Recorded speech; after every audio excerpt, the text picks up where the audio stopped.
These chapters, starting from 18, are looking forward to settling in the land of Canaan.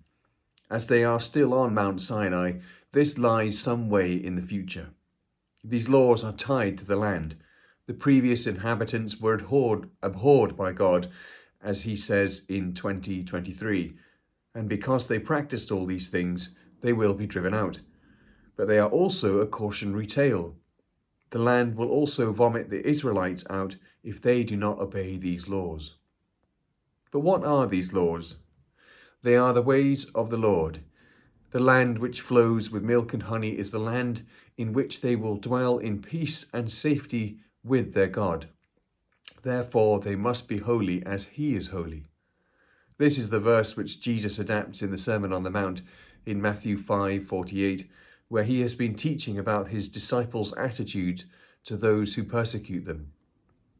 Some of the instruction here is repeated from earlier in the book, and we also found some of the 10 Commandments. In general, it is quite mixed. There is instruction to do with sacrifice, but then there is also more on sexual behavior. But there is also instruction on social things and witchcraft and related abominations.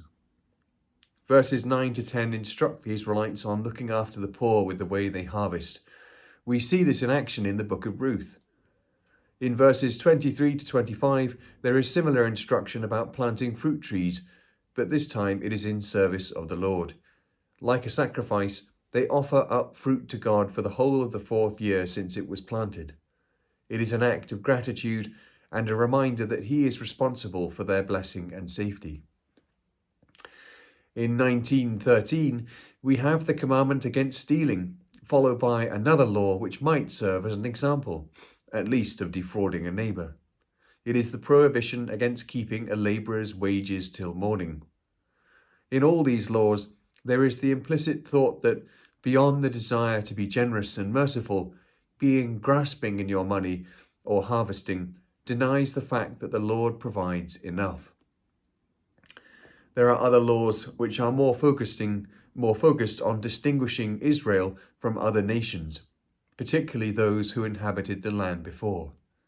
These include witchcraft, sacrificing to Molech, and other indications of pagan activity such as marking the body for the dead and trimming certain parts of the head. These are linked with divination and sympathetic magic, probably part of mourning rituals which made the mourners similar to the dead ones. Apart from the strong prohibitions against wizardry, mediums, and the like, there is also in this case a certain mixing of categories which Leviticus teaches against. Here it is blurring the boundaries between the living and the dead. This is also seen in sexual practices where important distinctions are not maintained, especially in the cases of homosexuality and bestiality. But this emphasis can also be seen in more mundane things, such as in 19:19, where the Israelites were not allowed to mix breeds of animal, nor seed in sowing, nor even materials in making clothes. These laws, particularly the last, are often mocked as examples of how ludicrous the Bible can be, and how Christians fail to obey all its details when they emphasize other matters. In many of these laws, however, we find quite time-restricted applications. Most of us are not farmers, and even if we left the corners ungathered, would any poor benefit? Yet these laws still inspire our Christian moral imagination.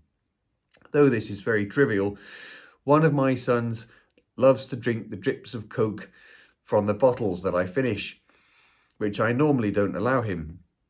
I would normally completely drain a bottle, but knowing that he will snaffle it at some point, I don't drain it and sometimes leave a little extra. I do this because of this law, and I think about it every time. Again, it's very trivial, but such laws can still shape our minds and guide us in new situations. Another example would be 1932 about respecting the elderly. In other cultures, such as Indian, respect for the elderly in the family is deeply ingrained and represents a strong authority structure. This is completely absent in Western culture. It is interesting that this instruction is connected with, "And you shall fear your God, I am the Lord." There are strong connections between orderly family life and worship of God. But these chapters illustrate the wider truth that all life, whether in the home or in the field or in the courtroom, reflects a fundamental attitude towards God. All of life can be seen as both a gift to God and something which needs to reflect his goodness, order, justice, and provision.